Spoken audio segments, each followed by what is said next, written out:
to be here. Thanks.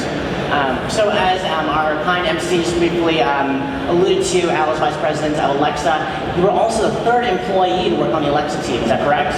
That's right. I joined over 5 years ago at the very beginning of this initiative. Yep. Got it. So, as many of us know, or probably know, the Echo, the first Echo speaker came out in 2014. It's been roughly 3 years since then. I'm curious to hear from your perspective, Al. How has user engagement, what does it look like, and how has it surprised you? Yeah. I think we learned, things have changed a lot in 3 years. Alexa just had her birthday a few days ago, and November 6th was the official third-year anniversary of our launch. We've seen so much change in those 3 years and learned so much from our users, not just in how they use the device, but the feedback that they've provided us in using it. And so when I look at the capabilities of the first Echo, I think the hallmark capabilities that are brought to market that people haven't seen before, working at a level of accuracy that Echo brought, where far-field speech, the ability to speak to a device, from 8, 10, 12 feet across the room, or in some cases around the corner and down the hall, and with that, highly accurate wake word technology, so that Alexa only woke when spoken to and didn't wake when you didn't speak to her. And so putting those two technologies together, the wake word and the far-field speech recognition capability, I think brought this magical experience to bear that none of us had experienced before. So that was the new thing at the time. But if you look at the capabilities we came to market with, we had music, there was some minimal smart home capabilities, information, but there was a lot of room for improvement for the things that Alexa could do. If I fast forward to where we are today, there's a lot more that she knows, that she can do, that she can control in the smart home, in the communication space, messaging, phone calls. It's just been a long road of discovery, and a lot of the features that you see coming to market now are a direct result of feedback from our customers, listening to what people want, and figuring out what are the experiences that are best going to be enabled by a hands-free, natural interaction of voice. Are there any surprise use cases? I mean that in the sense of, are people using it in ways that you just simply did not fathom even just 3 years ago? Going back 3 years, it was kind of fun to watch how people were using it when we first launched, because we introduced the product under a limited invitation only. So it was hard to get your hands on one, and it was impossible to get your hands on two. And we had people that loved them so much. One person sent us a picture where they'd cut a hole in the wall between their living room and their kitchen, and they'd place the Echo right in that rectangular hole. They cut a hole in the wall? They cut a hole in the wall so they could use the product from both rooms, because they couldn't get a second one. And I thought that was pretty awesome. This is the first time hearing of this. Is there a name for this phenomenon? No, I haven't named it, but I'm sure if you look, you'll find it somewhere out there on Twitter. They posted pictures of it, but it's sort of, to me, it demonstrated like the product. This person was loving the capabilities and what it could do for them, and they just wanted to have more of it, and have it in more places. So they weren't happy with it being constrained to a single room in their home. Got it. Now, I just want to clarify, because I think it was just like 2 or 3 months ago that Amazon announced another slew of Echo products to bring into the home. And at that event, they announced that I think it was 5,000 employees are now working on Alexa in one way, shape, or form. Yeah, the team has grown a lot since I started. We have 5,000 people dedicated to Alexa now across all of the functions, from building the hardware, building the embedded software, doing the research and the science on speech recognition, natural language understanding, text-to-speech, and of course the business team that takes it to our partners who develop skills for Alexa or are integrating Alexa via the Alexa voice service into their devices. Are they concentrated in Seattle, or where are they? It's a global team, and actually it has been from the very beginning. We have teams all over Europe. We're in Cambridge, UK, Aachen, Germany, Gdansk, Poland is where we actually do the text-to-speech voice. It's all built in Poland, and then internationally all over Canada, the United States, and India. Got it. Now I know a big part of the growing, massive sort of Alexa Echo ecosystem is third parties, right? Can you talk more about that third party part of the ecosystem? What's that looking like? And for instance, I was at CES earlier this year, and I was being sold on fridges with Alexa compatibility. Yeah. Talk more about that. Yeah, I'm happy to. Actually, I think the headlines at CES where Alexa steals the show and they don't even have a booth. It's because we were showing up in so many of our partners' devices or skills being built by partners like BMW or Ford to enable you to control your car, start your car remotely. So there's a lot going on in that space. We now have the Alexa Skills Kit, which allows third-party developers to write new capabilities for Alexa, launched a little over 2 years ago. So we had 0 skills a little over 2 years ago. We've now crossed 25,000 skills. So lots of capabilities that never would have come to bear if you were waiting for us to build them at Amazon. I think that's a testament to the power of releasing public APIs. And then on the AVS side, we have tens of thousands of developers who are building devices that are going to integrate Alexa into them. The idea being that Alexa can be anywhere and everywhere that you're going to be. So whether it's appliances or smart connected speakers, thermostats like the Ecobee, or automobiles, AVS developers are building for tons of different hardware scenarios that we never would have imagined. Got it. So it's my understanding that machine learning is part and parcel, or very much core to Alexa. How is machine learning deployed, and how does Alexa get smarter? So we use machine learning in probably a dozen different places in the product. Obviously, speech recognition, use of deep neural networks, a natural place where we do a lot of machine learning and use a lot of big data. On the natural language understanding side as well, and understanding the intent of a particular request or the various slots or information that appear in a request, like maybe an artist name. These are all machine learned models. On the text-to-speech side, we're also using machine learning, and then of course, as Amazon has been doing for many, many years, long before Alexa, personalizing the experience through machine learning as well, learning from our users' behavior and personalizing it over time. So I want to look into the future. I want to talk about what is the sort of longer-term vision for Alexa. What does that look like to you, Al? I think voice. What we're seeing is it's a much more natural user interface, and it has its place in technology as we're learning. We think of ourselves as a voice-forward product. So lead with voice. You may have GUIs and screens and things that support what you're doing in an interactive way, as we've shown with the recent launch of the Spot, which has a small screen on it, or the Echo Show, which has a larger screen. But the idea is they're still voice forward. You might be asking what the weather is, and then you might see that Alexa can tell you today's forecast or the weather outside. But that 7-day forecast is probably better viewed visually on a screen in a glanceable format. So I think our vision is voice is a natural interface. Is going to be in everything that we do in the future. It's going to appear in all of the devices and throughout your home and your car and your place of work.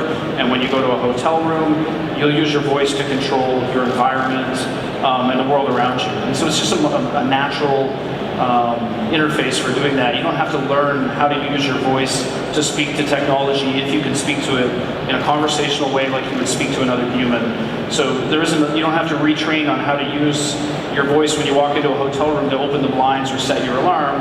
You would just ask the way you would another human. And I think we're seeing a whole ecosystem of development happening, not just at Amazon, but around voice in general, and that future is getting closer.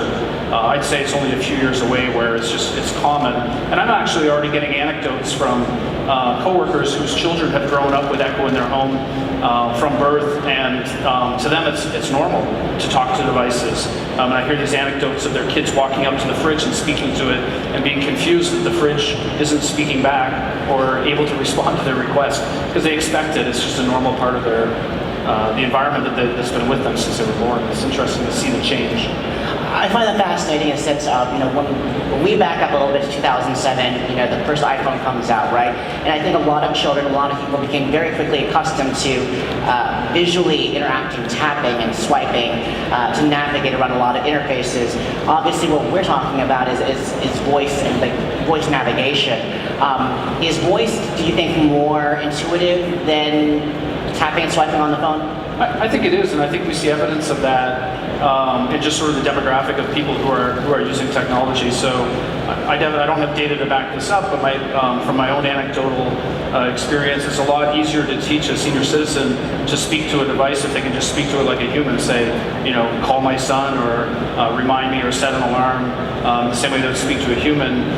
Whereas I think adopting new technologies that require you to learn interface paradigms and GUI paradigms, even if it does involve touch, which does cut down the friction, is harder. There's a learning curve. I don't think there's a learning curve with speech. We go through that very early in life, and we've all become adept at it. You mentioned the Echo Show and the Spot, which I'm going to try eventually. Both of those have graphic interfaces. That being said, you mentioned that Echo is voice first.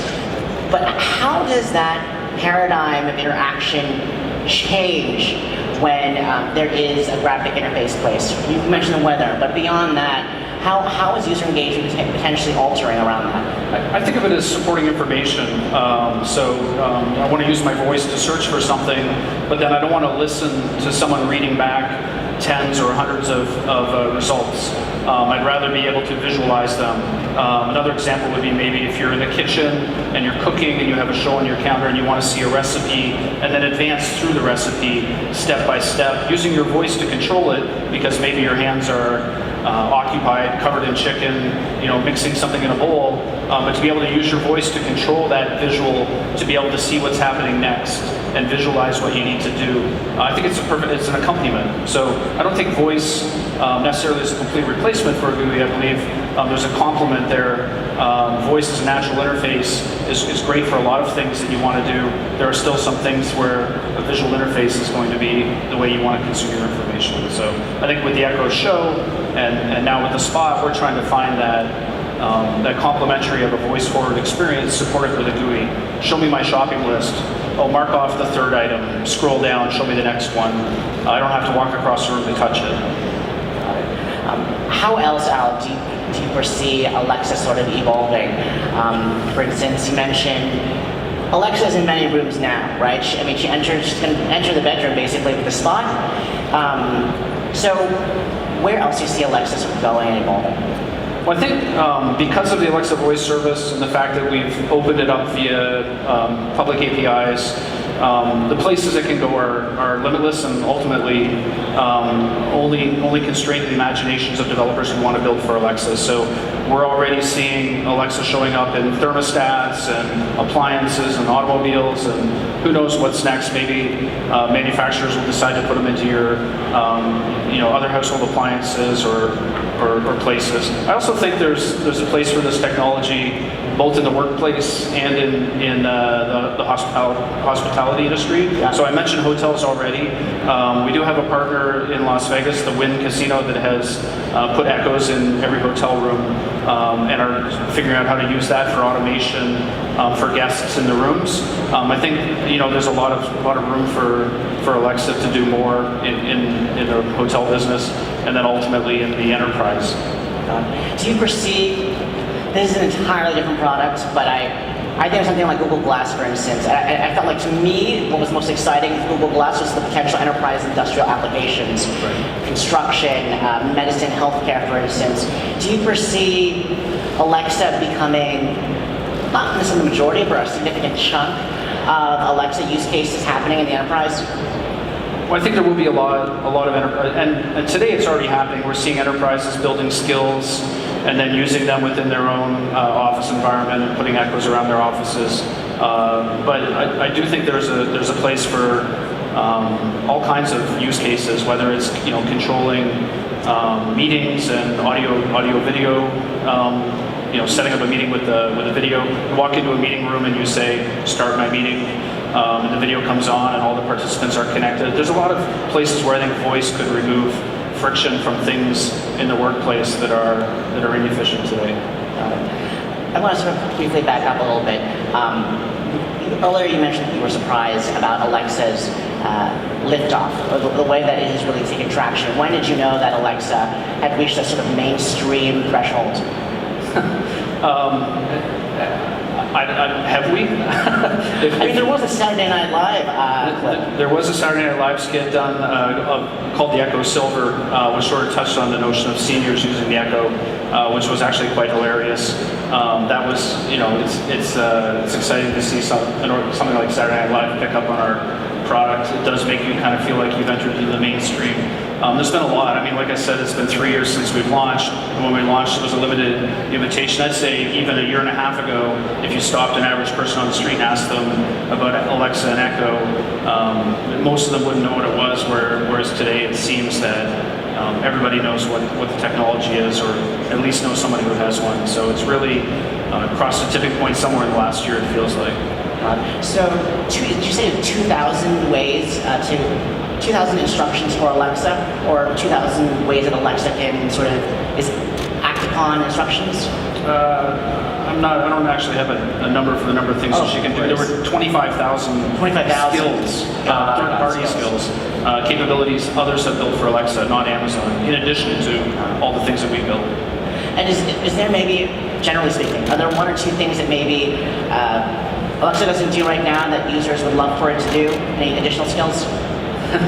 I don't have any roadmap comments to provide here, but like I said, I think the bringing Alexa into the car is going to be the next huge step. We recently announced deals with BMW and Ford, and I think the ability to have Alexa with you wherever you go will make a lot of the capabilities that are there, around calendaring and home automation, communications, a lot more ubiquitous and a lot more powerful.